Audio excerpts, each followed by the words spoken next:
Graça e paz, irmãos, boa noite. Se vocês quiserem ficar aqui nos bancos mais aqui da frente, pode ficar à vontade, tá? Para a gente se sentir mais acolhido aqui, né, João? Não tão distante da gente aqui. Estava pensando sobre o que falar nesta noite, né? 2 temas, um bem distante do outro, mas eu acabei ficando com um tema e o outro vocês vão ficar na curiosidade. Domingo passado, o Marcão abriu uma conversa aqui com o João, né? Falando sobre acolhimento. Foi isso, Marcão? Né? De que como a gente poderia acolher melhor as pessoas, né? Que as pessoas pudessem se sentir acolhidas. E eu fiquei pensando sobre isso, né?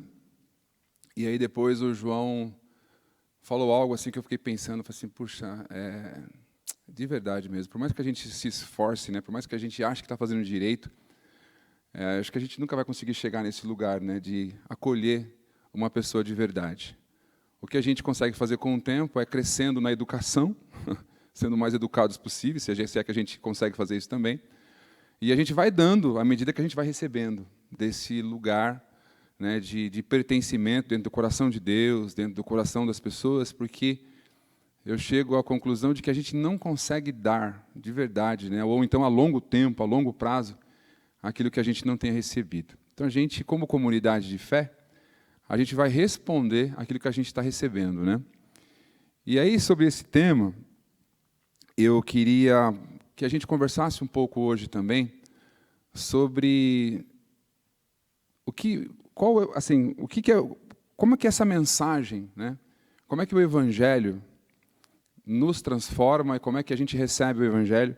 E para isso eu quero trazer um texto de proposição aqui, está lá em Mateus, no capítulo 4, verso 12 a 17.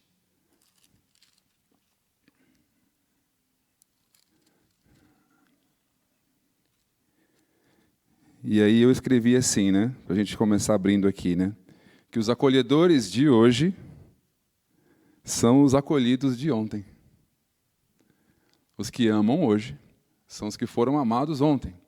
Se a gente não ama hoje, é porque a gente não foi amado ontem, né? Então, isso mostra muito de quem eu sou, mostra muito do que é a nossa comunidade na realidade do ser, na realidade da vida. E talvez, né, as pessoas quando vêm aqui para a PIB, elas têm 2 realidades, né? Uma realidade de que você pode ficar como você está. Isso também é bom. Porque pode ser que eu esteja errado, né, mas dentro das realidades, principalmente do Brasil, das periferias e das cidades, são pouquíssimas as pessoas que não ouviram o Evangelho. Não é verdade? No seu trabalho, quando você fala do Evangelho, todo mundo tem uma posição, ou ela tem alguma coisa em relação ao Evangelho. Então eu chego à conclusão de que a grande maioria do povo brasileiro, principalmente das metrópoles, eles já estão evangelizados, né? E as pessoas, então, quando elas vêm para uma igreja como a nossa, ou como qualquer outra igreja das regiões também, elas já meio que conhecem o Evangelho, de alguma forma. Então, às vezes, a gente recebe também aqui muitas pessoas machucadas pelo próprio Evangelho, que foram machucadas, talvez, em alguns outros lugares, né? Mas como não consegue desgarrar de Jesus, e ainda compreende que estar no Evangelho é fazer parte de uma comunidade de fé, então algumas dessas pessoas vêm para cá. E quando essas pessoas chegam aqui, às vezes machucadas, a gente tem que deixar essas pessoas respirarem, sentar e ficar tranquila, sabe? E se ela quiser vir aqui, ouvir a palavra, o louvor, ou nem cantar, é só ficar sentada, e depois, no final do culto, ela ir embora, não tem problema. Porque ela precisa, às vezes, desse lugar de permanecer e ficar tranquila durante um tempo. E aí, num processo de cura e de restauração, o Evangelho vai começar a crescer e florescer de novo no coração dessa pessoa. E talvez tenha outras pessoas que elas precisam de um acolhimento assim mais urgente, emergencial, né? Então, nesse caso, converse com as pessoas. Chegue para os líderes desse lugar aqui, né? Pessoas que estão ou aqui à frente, ou que você... E geralmente é muito difícil uma pessoa vir para cá desacompanhada.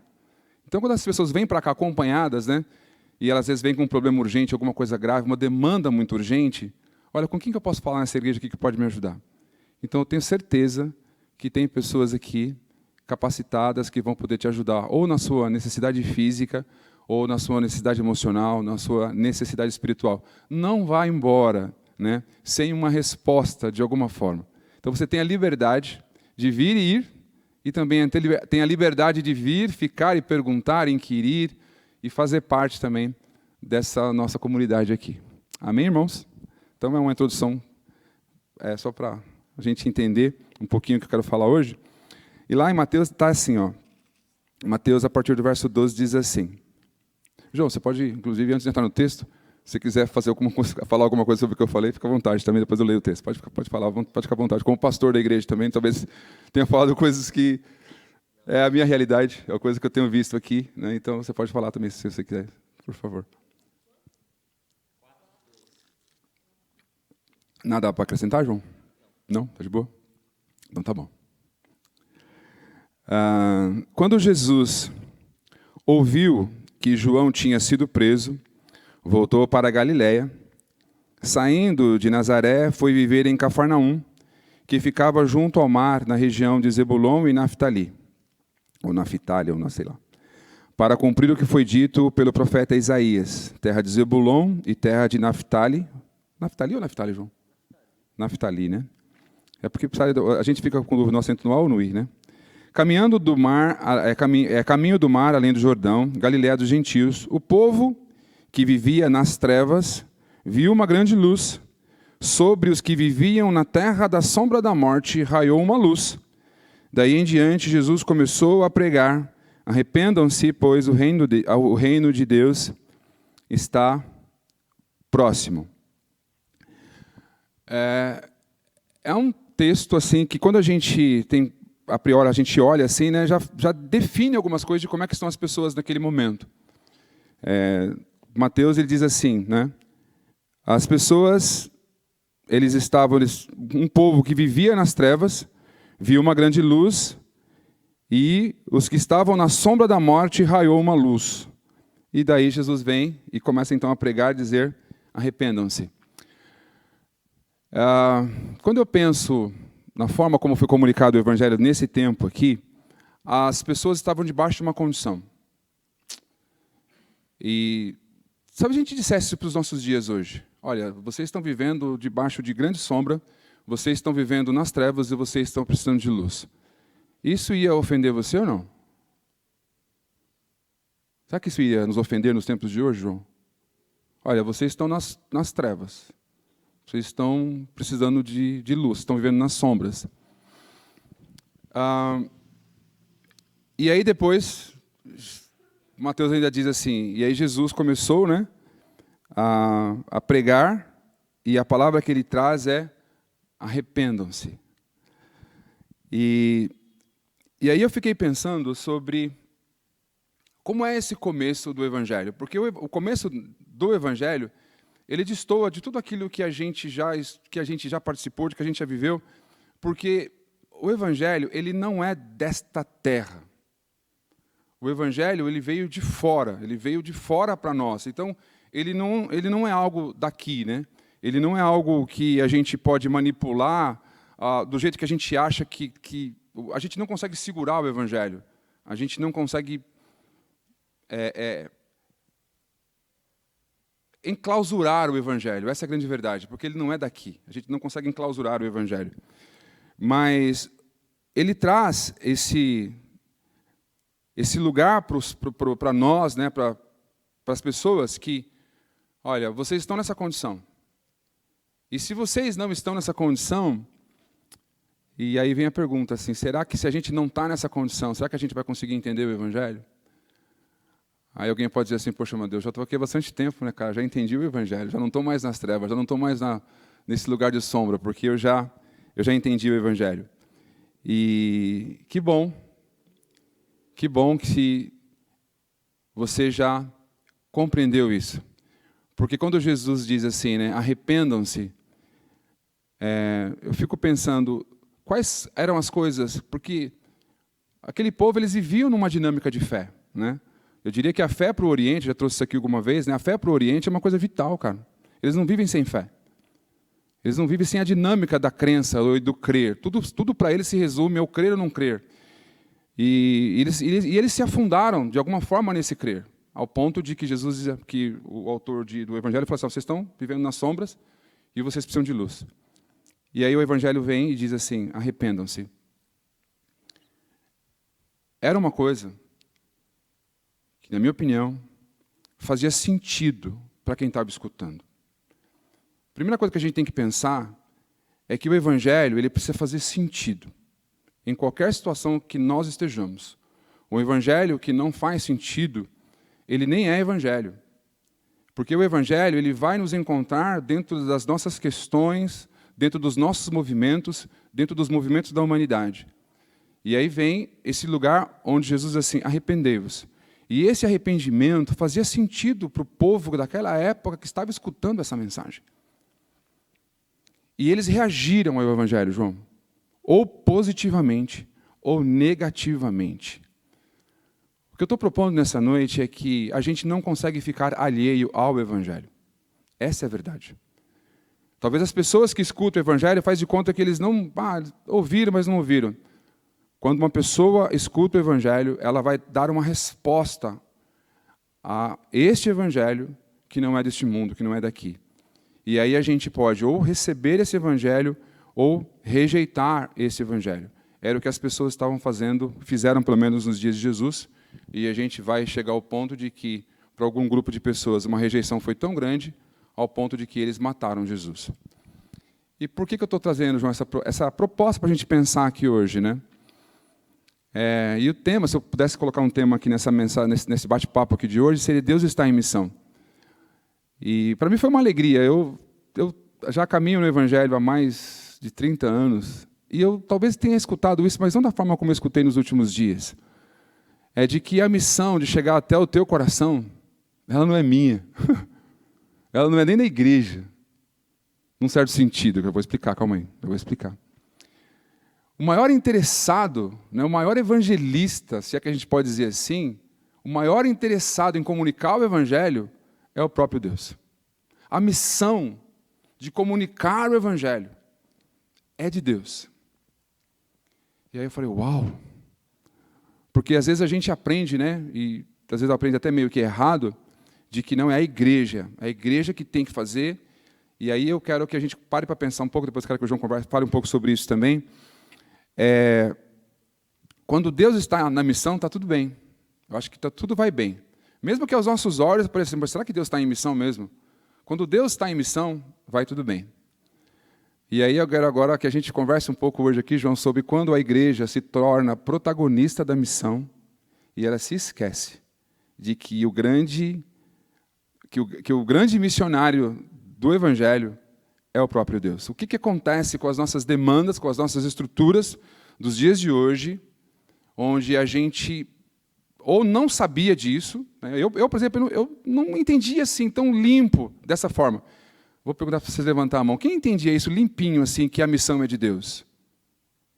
Todo mundo entendia. Eu não entendia. Levanta quem acha que era assim. Eu não entendia isso. Que a missão é de Deus. Eu falava assim, não, Deus já comunicou, veio, morreu, agora é com vocês.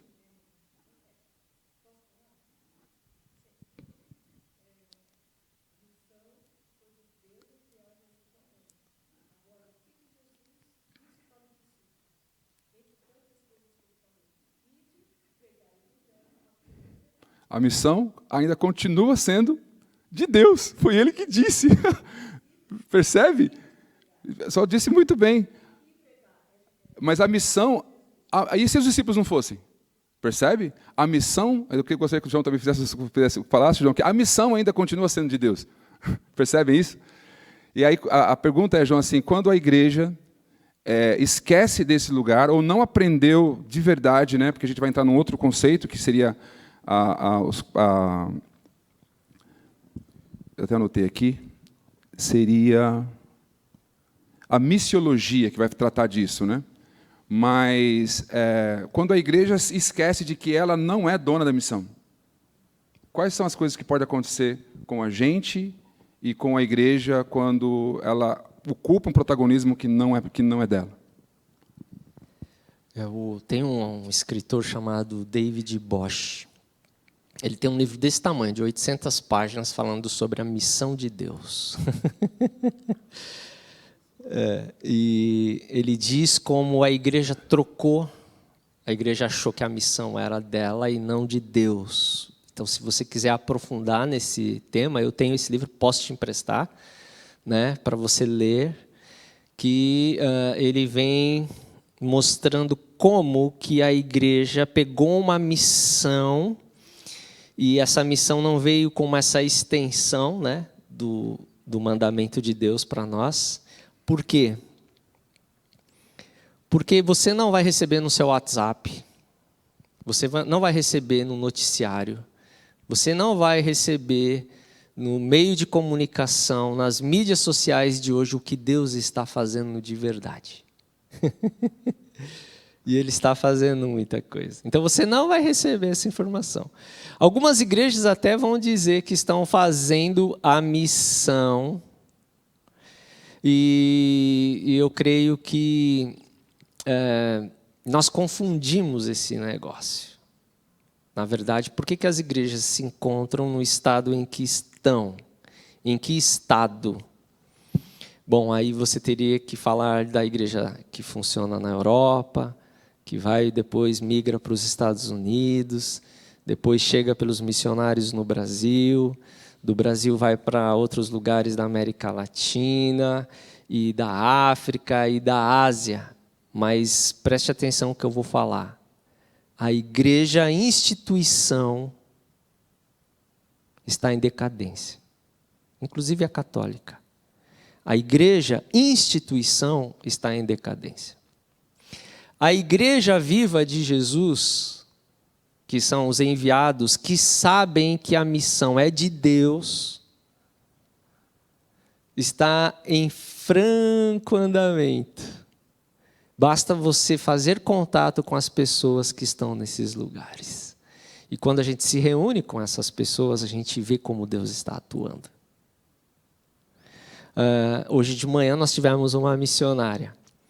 E uma das perguntas que foi feita por uma irmã foi: pastor, não tem igreja... para a missionária. Missionária, não tem igreja lá?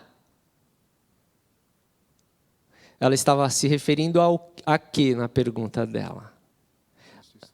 A instituição. Ela estava se referindo a um templo com o nome Igreja Batista e uma instituição. E a missionária disse assim: não tem igreja lá, mas tem o povo de Deus. A resposta seria: não tem templo, não tem instituição, mas a igreja está lá. Vocês conseguem fazer essa diferença? Tranquilo? É isso. E aí, não construa nenhuma igreja lá, pelo amor de Deus, templo. Não faça isso, que você vai acabar com o trabalho naquele lugar. Ah, você quer construir um templo? Então constrói em outro lugar aqui na região. Mas lá onde está, porque a hora que você fizer isso, pode ser que a igreja deixe de avançar. Agora, quando nós perdemos, e nós já perdemos essa questão que o Amadeu coloca, repete novamente, Amadeu, o que você coloca. Quais são... onde que a gente foi parar quando nós perdemos essa visão? Nós fomos parar, primeiro, num lugar muito perigoso. Que o tema de Deus é...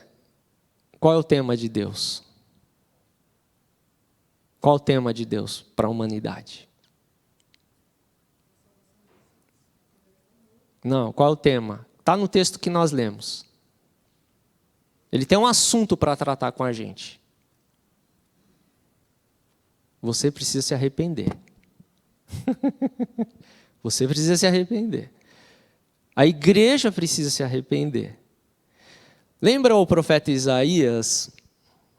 Isaías capítulo de número 6, ele diz assim, quando Deus o chama, né? Quem que chama o Isaías? O Espírito de Deus chama o Isaías. E Isaías diz assim, eu sou o quê?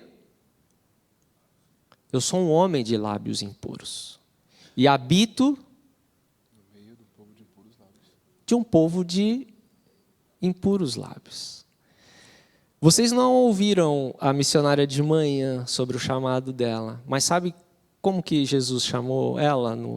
Ela me contou isso lá no gabinete. Ela disse que ela tinha ido visitar o povo lá de... Como é que é o nome? Santana de Mandaú. Mandaú? Santana de Mandaú. Ela foi visitar esse povo e chegou lá, ela viu os quilombolas e Deus começou a falar no coração dela o seguinte: você é responsável também por escravizar essas pessoas? E ela falou assim: não, eu não, os meus antepassados. Mas eu não tenho nada a ver com isso. Aí o Espírito falou assim: não, você também. Porque se você estivesse lá naquele período, você ia fazer o mesmo. Você é responsável pelo que está acontecendo, assim. Ou seja, a experiência dela, então ela ficou tocada por esse mover de Deus na vida dela, e ela começou a ver que ela também tinha que se arrepender desses pecados, que fazia parte da comunidade do lugar chamado Brasil, que ela estava inserida. Mas quantos de nós, alguma vez, olhamos para nós e falamos assim: eu também tive culpa nessa escravidão? Quase ninguém.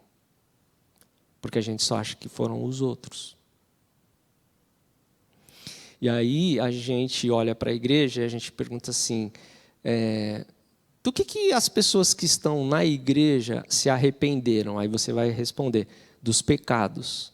Aí a pergunta seguinte é: mas quais pecados? Por exemplo, quando você se converteu, você se arrependeu de quais pecados? Eu me arrependi de quais pecados? Um dos pecados que nós devemos nos arrepender é que Jesus foi morto pelos nossos pecados. Significa que nós enviamos Jesus para a cruz. Por causa da nossa rebelião, por causa do nosso pecado. Mas isso parece que não toca a gente. E aí, quando nós olhamos o que Jesus vai nos pedir de arrependimento, existe um processo de conversão, que é você abre a mente, né? E aí quando o Amadeu inicia lá, você já ouviu sobre o Evangelho. Mas você ouviu o que sobre o Evangelho? Você ouviu sobre a necessidade de arrependimento? Arrependimento do quê? E aí a gente já pode começar. Primeiro, arrependimento de quem a gente é. Não é? A gente já falou sobre isso. A gente precisa se arrepender de quem a gente é. A gente é coisa ruim. Desde quando a gente nasce. Coisa ruim e difícil. Depois a gente tem que se arrepender do que a gente faz, do que a gente pensa, do que a gente sente, do que a gente imagina e assim por diante. Agora, esse é o mover do Espírito Santo nos nossos corações. No tocante à igreja, à instituição, você vai saber que existe uma instituição na época de Jesus, formada, tem muitos anos, e essa instituição, qual a resposta que ela vai dar ao Evangelho de Jesus? Qual a resposta que o Templo de Jerusalém vai dar ao Evangelho de Jesus? Não vou aceitar. Por que eu não vou aceitar?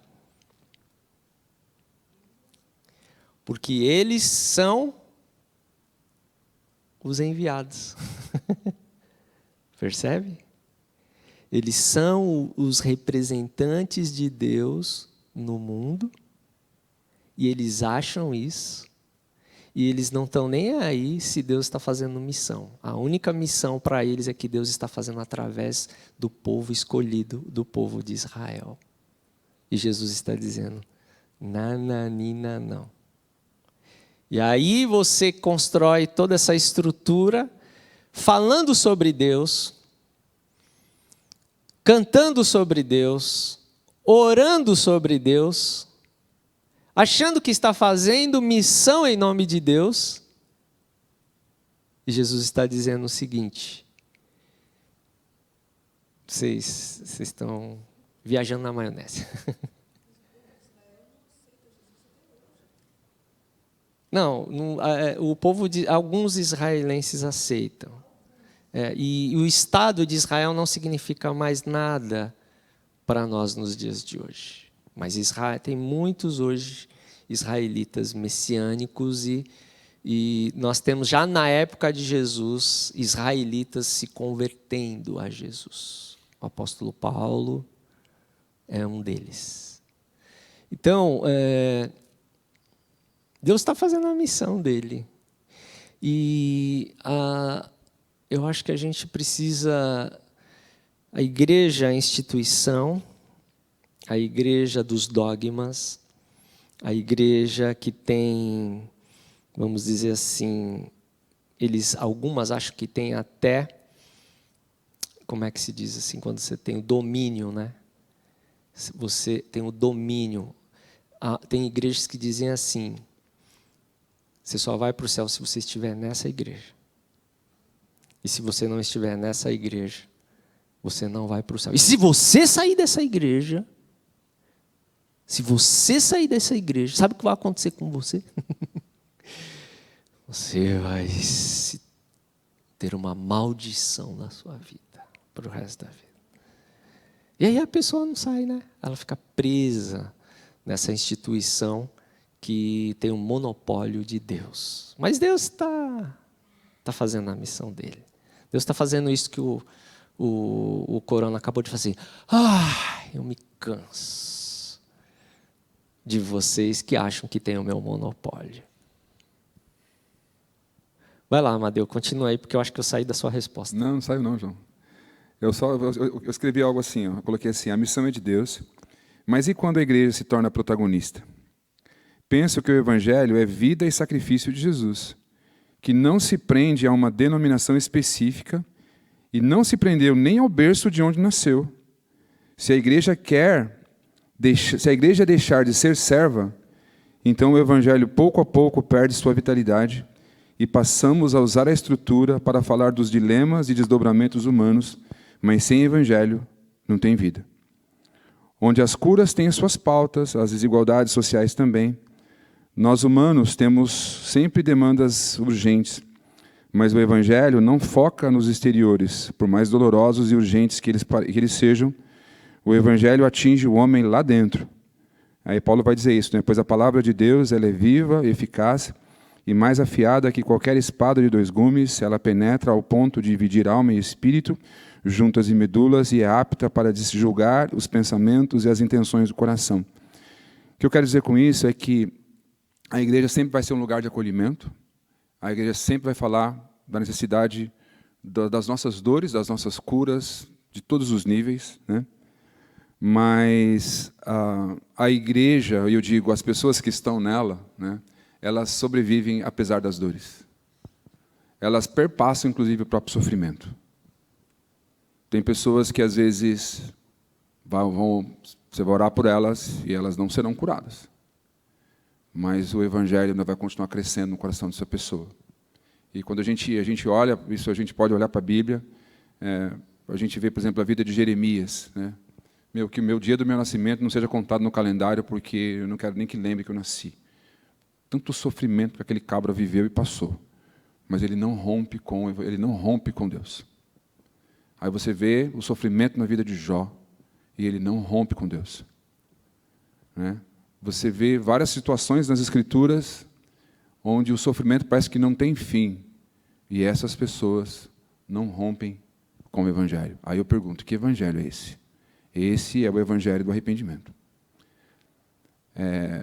E a minha preocupação, assim, e às vezes é interessante, né, João, quando a gente traz algum ponto de discussão, a gente quer falar alguma coisa, a gente sempre traz um pouco das nossas dores também, né? Das nossas dores, do que a gente está enxergando no mundo, das nossas próprias realidades, né? Eu sempre penso assim, né, que o pastor, como pastor da igreja, ele tem que pregar algumas mensagens muito específicas. Todo ano tem que pregar alguma coisa bem específica, né? Mas a gente que não prega regularmente não precisa fazer isso. Então, no geral, geralmente quando a gente vem para cá, para esse lugar aqui, a gente traz um pouco das nossas dores também. E por que eu quis falar um pouco sobre isso? É porque eu ouvi isso também, acho que foi nas nossas conversas de quinta-feira, que se o Evangelho não muda o meu entorno, eu preciso ficar um pouco preocupado com o meu Evangelho. Aí você fala assim, nossa, como assim, cara? Se o Evangelho que está dentro de mim não muda a circunstância na qual eu vivo, eu falo assim, meu Deus, cara, eu recebi religião talvez. E religião é fácil de seguir. Dogmas é fácil de seguir. Leis é fácil de seguir, né? Mas as pessoas, e nós mesmos, não somos transformados por seguir religião. Mas quando o Evangelho entra no nosso coração, a gente é transformado e ele começa a não caber mais dentro da gente. E até mesmo sem querer, você respira isso. E aí, mas até mesmo sem perceber, mesmo sem intencionalidade, você começa a falar de coisas, você fala assim, meu Deus. E as pessoas te escutam e elas falam assim, o que está acontecendo com essa pessoa? Isso é o Evangelho. Então, o Evangelho ele vai romper com as estruturas. Não tem como o Evangelho não romper com o nosso coração quando ele entra lá. Ele vai começar a despedaçar assim, ele vai romper com aquilo, né? Só que nós somos humanos. E a gente quer colocar o Evangelho dentro de uma caixinha, né? E aí o grande perigo nesse sentido é quando as igrejas se tornam as protagonistas das curas, as igrejas se tornam as protagonistas do fim em si. Vem para cá que eu tenho a resposta para você. Isso é uma loucura, a princípio, de verdade mesmo. Nós, como seres humanos, não temos respostas para essas demandas que os seres humanos carregam. Quem tem é Deus. Na nossa trajetória de vida, a gente vai recebendo algumas coisas, comunicando isso também, mas isso não está na gente. Então, é o cuidado que eu tenho pensado muito nesses dias também, é de quando a igreja se torna protagonista, né, do movimento de Deus. Ela não é serva de Deus, a igreja precisa ser serva de Deus. E nós também, como líderes ou como qualquer outra coisa, a gente precisa entender que estamos longe, longe, longe de sermos um fim em si. E a igreja que acolhe, mais uma vez, é a igreja que foi acolhida. A igreja que vive é a igreja que vive. Não tem nada diferente disso. Não existem pessoas aqui super, super, super. Elas não existem. Isso é coisa que a gente cria na nossa cabeça. O que as pessoas são só pessoas que receberam o Evangelho e, pela graça de Deus, estão vivendo isso aí. Mas não, então, a igreja que vai viver o Evangelho é essa igreja que persegue o Evangelho, porque o Evangelho não cabe na gente. A PIB agora é detentora do Evangelho Supremo. Isso é mentira. A igreja CISPTO detém agora a revelação máxima. Não tem. Nós somos servos do Evangelho. Nós somos servos, o melhor que a gente pode ser é servos da missão. Servos da missão que Deus tem. Por isso eu fico assim, de certa forma eu fico pensando assim, o que eu tenho entendido do Evangelho? Porque o Evangelho, eu não carrego ele assim no sentido de que eu domino o Evangelho. Eu quero onde o Evangelho está, onde o Evangelho está se comunicando, onde Deus está fazendo missão. É lá que eu preciso estar. Porque senão eu posso correr o risco de estar dentro das minhas religiões, dentro dos meus pensares religiosos, dentro das minhas tarefas religiosas, e confundindo isso com o Evangelho. Porque isso é uma verdade. Gente, onde o Evangelho está, a gente vai querer ficar. Não sei se isso faz sentido, João. Vou ler um texto para você. Então pode ler, João.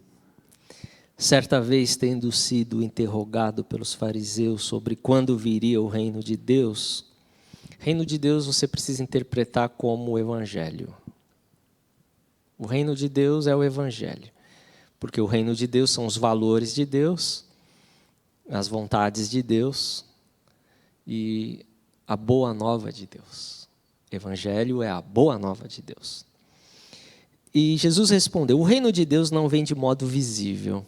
E as igrejas, no seu protagonismo, o que é protagonismo, né? É uma palavra, inclusive, que está na moda, né? É um fim em si, né, João?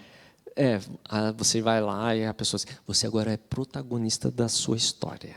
Essa é a mais recente, né? Você é o protagonista da sua história. Claro que existe um fundo de verdade em alguns aspectos, mas em outros não. Na profundidade, não. Porque o seu protagonismo e o protagonismo de uma igreja vai depender de outras variáveis ao redor de você, né? A última vez que eu ouvi essa palavra foi lá em casa. Pai, eu sou protagonista da minha história. Eu falei, nossa, mãe. Vai que vai, né? Vai para onde? Já vai mudar de casa também, né? Mas o que é o protagonismo? E parece que existe uma linha muito tênue em a igreja, no seu protagonismo, achar que detém de modo visível o reino de Deus.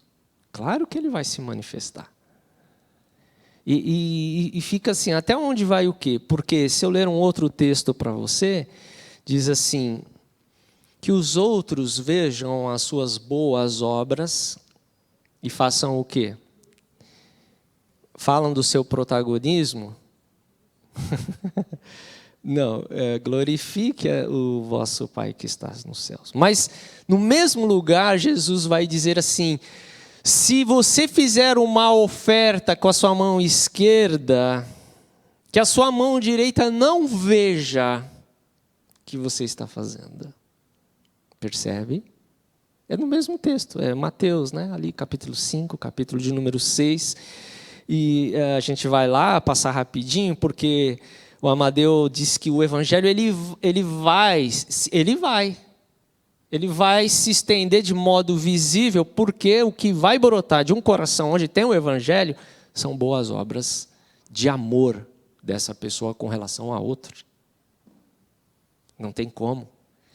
Mas quando Jesus diz para nós, vocês são a luz do mundo e não pode esconder uma cidade construída sobre um monte, assim brilha a luz de vocês diante dos homens para que vejam as suas boas obras e glorifiquem ao Pai de vocês que está nos céus. Capítulo 5, versículo número 16 de Mateus. Mas quando você vai para o capítulo 6, versículo 1, olha o que Jesus vai dizer, tenham cuidado de não praticar suas obras de justiça diante dos outros para serem vistos por eles.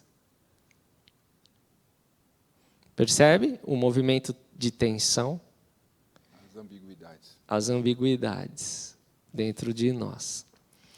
Então, só que as igrejas resolveram falar desse protagonismo. E quando elas falam desse protagonismo, elas deixam de ser servas. Porque o protagonista é Deus e o Espírito Santo. A missão é de Deus e nós somos servos. E aí, voltando para o nosso texto de Lucas, capítulo de número 17, Jesus vai dizer, o reino de Deus não vem de modo visível, nem se dirá, aqui está ele ou lá está. Porque o reino de Deus está entre vocês, ou se você olhar a nota de rodapé na sua Bíblia, diz dentro de vocês, no coração de vocês. E aí se entra no coração, a primeira coisa que faz é ele troca o seu coração. Ele tira o coração de pedra, coloca um coração de carne.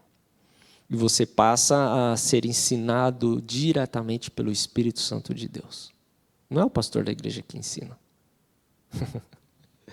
Não é o professor da IBD que ensina. Hebreus vai dizer que, vamos ler Hebreus, é melhor ler e você anotar, porque senão talvez você vai pensar que eu estou falando alguma heresia.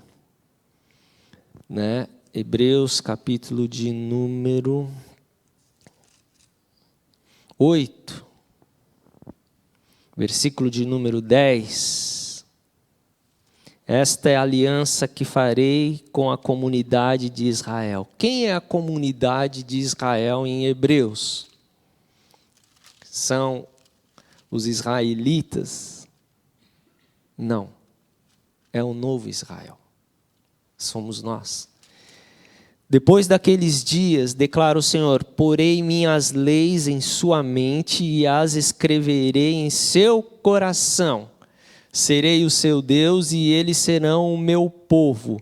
Ninguém mais ensinará o seu próximo, nem o seu irmão, dizendo, conheça o Senhor, porque todos eles me conhecerão, desde o menor até o maior, porque eu lhes perdoarei a maldade e não me lembrarei mais dos seus pecados. Quem que coloca e quem ensina o coração do ser humano?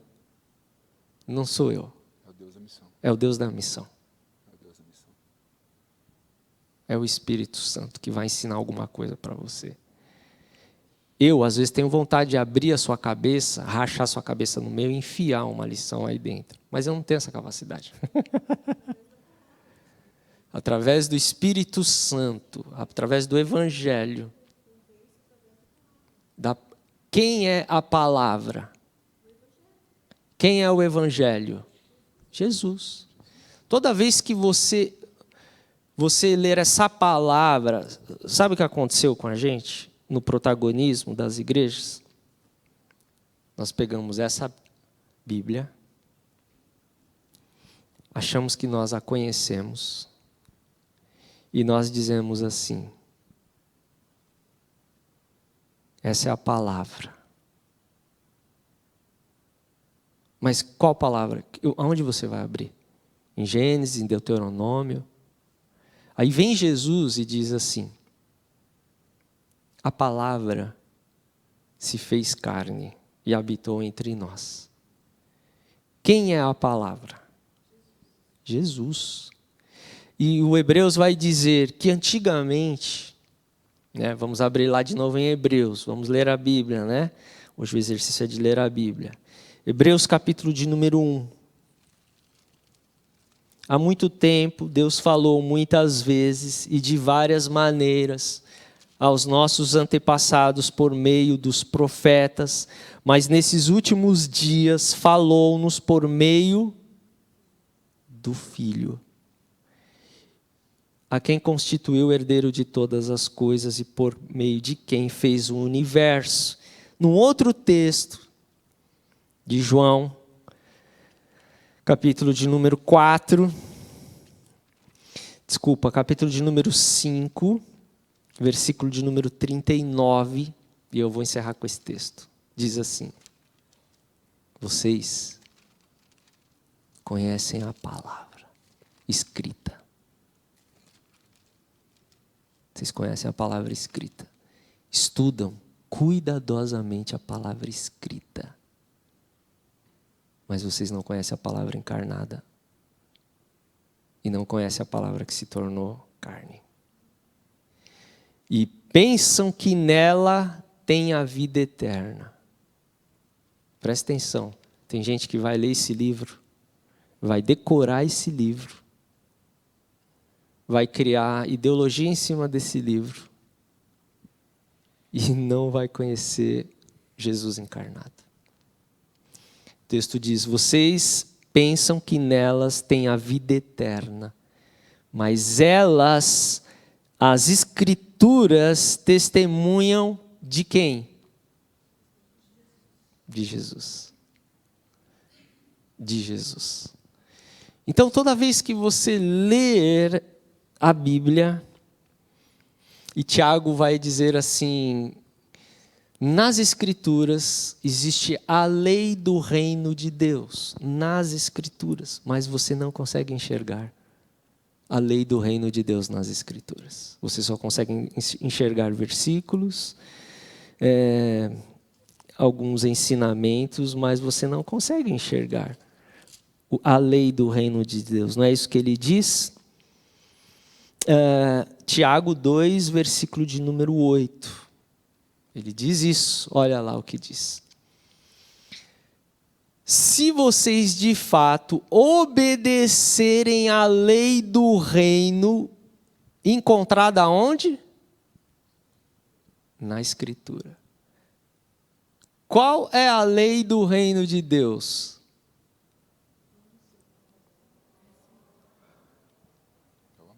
Qual é a lei do reino de Deus? Existe uma lei lá. A gente tem a Constituição, artigo 1 da Constituição. 5º, 6º. Artigo 1 da lei do reino de Deus. Qual que é? Amor. Isso é o que diz no Antigo Testamento. Mas o que o Verbo encarnado disse, que é a palavra disse, sobre a lei do reino de Deus? O que Jesus disse?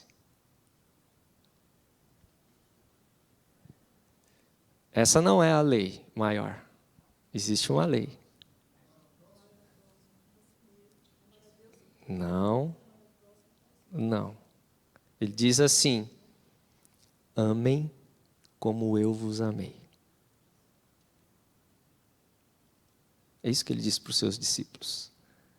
Ele diz: amem como eu vos amei. Essa é a lei do reino de Deus. A pergunta para nós é, e aí a gente volta no início da fala do Amadeu, nós fomos amados mesmo por Jesus? Esse é um ponto. Essa é a pergunta de 200 milhões de dólares. Aqui a gente diz sim. Exatamente. Mas na nossa experiência, se a gente olhar a nossa vida, fala assim, será mesmo que eu fui amado por Jesus? Eu vivo nessa experiência. Se eu vivo dentro dessa lei de que, nossa, Jesus me ama mesmo, eu tenho certeza disso, experimentei isso, vivo isso, o Espírito Santo me convenceu disso e eu sou amado, né? Mas a igreja, no seu protagonismo, ela transformou essa experiência numa crença. Então, se você confessar Jesus com os seus lábios, você está salvo. Não foi isso que a gente transformou? Se você confessar. Então eu tenho uma confissão de boca. Beleza. Mas como é que Jesus amou você e como você se sente amado? Não o que ele fez na cruz. O amor dele não muda. O amor dele vai continuar existindo. Deus, na sua essência, é amor. A pergunta é, eu fui amado mesmo? Então, se eu fui, por que eu sou esse tipo de gente que eu sou? Por que de mim não exala esse amor? Por que de mim não sai esse amor? Não sai essa manifestação do fruto, né, do reino de Deus? Porque a lei do reino de Deus nas Escrituras, como diz Tiago, é essa lei. Jesus diz aos seus discípulos: amem como eu vos amei. Porque como eu vos amei, você primeiro se sentiu amado. Se você se sentiu amado e sabe o que é ser amado, você cuida de si mesmo, não é? Se você se ama, você vai cuidar de si mesmo, não é isso? E se você se ama, porque Jesus te amou, você cuida de si mesmo, você cuida do outro. É só uma extensão. Por isso, o segundo artigo da lei é: amarás o próximo como a si mesmo, porque você sabe amar a si mesmo. Mas por que você sabe amar a si mesmo? Porque Jesus amou você e você se sente uma pessoa amada. Então Jesus diz: amem como eu amei vocês. E, meu amigo, se tem um negócio certo que dá certo, é você pedir essa experiência para Jesus. Jesus, como que é ser amado por você? Será que verdadeiramente eu experimento esse amor? Eu experimento? Ou não? Se eu experimento, e aí o desdobramento é complicado, né? Porque o mesmo Tiago vai dizer o seguinte: você crê em Deus. Não é? Você crê. Mas fica tranquilo que até os demônios creem. Até os demônios creem e tremem diante de Deus. E você vai apresentar para mim as suas obras e eu vou apresentar a você a minha fé, a minha experiência, porque fé é a minha experiência com Deus. De que na minha humanidade eu até me machuco, me firo outros, mas Jesus diz assim: ei, eu amo você, não precisa ficar se ferindo. Eu amo você, não faça isso com você. Não faça isso com o outro. Não vá por esse caminho. Não tente fazer o que você está pensando. Então, vamos entrar nessa experiência que eu amo você. Eu amo você. Então, é um movimento de desconstrução e de construção com base sólida naquilo que nós entendemos sobre o Evangelho, sem ser protagonista. Porque se achar que é protagonista, vai fechar. E é melhor que feche mesmo. Melhor que feche.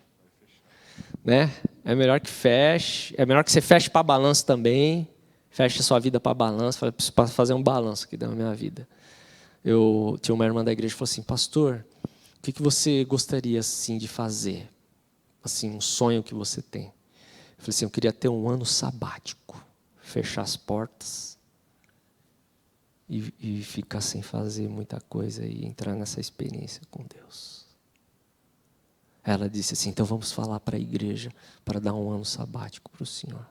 Eu falei: se você falar isso para a igreja vai me mandar embora. Pastor folgado é esse que quer ano sabático. Ficar pagando pastor sem fazer nada. Isso daí tem outro nome. É isso que você pensou mesmo, mas eu não vou repetir, né? É pastor que, né? Mas às vezes é preciso fechar para balanço e repensar esse experimento do amor de Deus na nossa vida, não é? Porque a coisa mais importante na vida de uma pessoa é experimentar esse amor de Jesus. A coisa mais importante é essa. E quando uma pessoa entra nessa dinâmica, sei lá, o negócio vai que vai.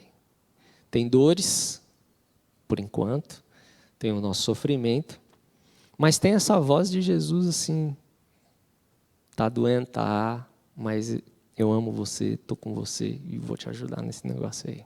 E você vai seguir. Pode encerrar, Amadeu. Essa reflexão é só para a gente pensar e orar também por nós mesmos, né? A gente tem vivido um tempo de muita confusão. Então, a ideia aqui é para a gente olhar para o Evangelho, do jeito que o João colocou. Qual o Evangelho? O Evangelho de Jesus. E nessa experiência do Evangelho, nós precisamos uns dos outros. Por isso que não existe igreja de duas pessoas, de uma pessoa só. Eu preciso brigar com o outro, eu preciso discutir com o outro, eu preciso ter a experiência do reflexo do outro. Estou brincando, gente. Nós precisamos uns dos outros. Né? Não tem evangelho que prolifera dentro de um ser só. O evangelho ele cresce na figura dos uns aos outros. Né? E é nessa dinâmica que a gente vai crescendo também, inclusive do amor. Inclusive do amor de Jesus revelado na vida do outro. A gente tem aprendido isso, a gente tem falado sobre isso também na EBD, o amor de Deus que nos constrange. Né? Então, às vezes, você é amado. Que nem, às vezes, eu dou um exemplo bem simples. Né? Por exemplo, eu estou aqui nessa igreja há quase 5 anos, né? Eu não ajudei a comprar nenhum banco, não ajudei a pagar a iluminação, nem o microfone que eu estou falando. Quem fez isso foram outros irmãos antes de mim. Uns nem mais, talvez já até faleceram. E se eu for agradecer, eles vão dizer assim: não agradeça a mim, fiz tudo isso por amor a Jesus. Então, por isso que eu me sento aqui com muita alegria, porque eu sei que nenhum irmão vai me cobrar. Você está sentando no meu banco, que hoje eu estou sentado no banco de Jesus. Você está sentado no banco de Jesus, está sendo iluminado pela luz de Jesus, né? Porque no Evangelho, quem fez tudo isso nunca vai trazer para si protagonismo. Olha que amor tão simples, né? Da gente conhecer. Quando você foi convidada para a feijoada, o João disse assim, ó, vocês podem vir, se você não tiver dinheiro para pagar, vem comer de graça. Isso é amor de Jesus. Então, às vezes, a gente não recebe assim, né? Como de visível aparência, mas nós somos comunicados desse amor nos uns aos outros, né? Nesses lugares onde você cria pertencimento fora das suas obras, fora dos lugares onde você não fez nada. E aí, amigo, o meu irmão e minha irmã, é muito difícil, porque nós só também perceberemos amor dentro das humanidades. Não tem jeito, nenhum anjo vai dizer assim, eu estou amando você. É nos uns aos outros também que a gente vai aprender a amar e ser amado nessa dinâmica dos uns aos outros também. Então é isso, vamos terminar orando, né? Só quero deixar uma última coisa que eu escrevi aqui assim, né? Para a gente pensar. Toda vez que a gente vai esbarrando nesse lugar, tipo assim, opa, melhor eu retornar para o Evangelho de novo, né? E é tentador, né? A gente gosta de fazer um monte de coisinha assim, de criar os lugares, né, João, de pertencimento que não tem Evangelho. Então eu coloquei assim, penso que é um perigo dos nossos dias é humanizarmos o Evangelho. A gente faz isso muito bem. Que ao invés de respondermos ao Evangelho, a gente faça o Evangelho se ajustar às nossas demandas. E aí o Evangelho seca dentro da gente. Então que a gente se abra para o Evangelho de Jesus. Que a gente se deixe ser transformado por esse Evangelho. Que a gente responda, né, positivamente ao Evangelho. Que a gente não rejeite o Evangelho e vire as costas para Jesus. Mas, Senhor, eu quero mais esse Evangelho. Eu quero que esse Evangelho transforme o meu coração, transforme o meu entorno. E que seja assim com a minha vida, seja assim com a sua vida. Que a gente, apesar dos sofrimentos, apesar das não curas, apesar das não aparentes soluções, né? Mas o Evangelho está crescendo dentro de você. Amém? Vamos ficar de pé, vamos orar?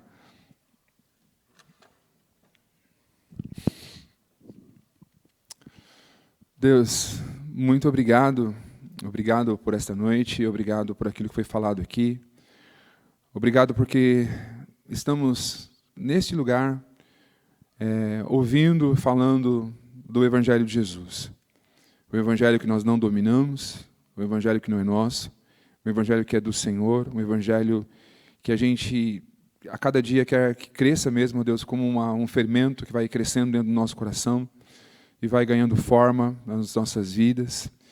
Que a gente possa cada dia se arrepender de nós mesmos, ó Deus, do que a gente faz, do que a gente pensa, e a gente vai entrando dentro desse lugar do Evangelho, que não é um lugar de regras apenas, também não é um lugar só de leis, mas é um lugar de pertencimento. Que o Senhor nos traga para esse lugar. A cada dia, onde há o Evangelho vai ter vida. Então, que essa vida seja comunicada a partir desta igreja, desse ajuntamento de pessoas. Aqui tem uma instituição organizada, mas há uma igreja que vive dentro dessa instituição organizada. E é para essa igreja que o Evangelho vai falar. Então, que o Evangelho continue falando com a gente, nas nossas individualidades, nos nossos dias, nas nossas semanas, nos nossos entornos. Muito obrigado, Senhor. Em nome de Jesus. Amém. Boa feijoada para você domingo que vem, tá? E boa semana também.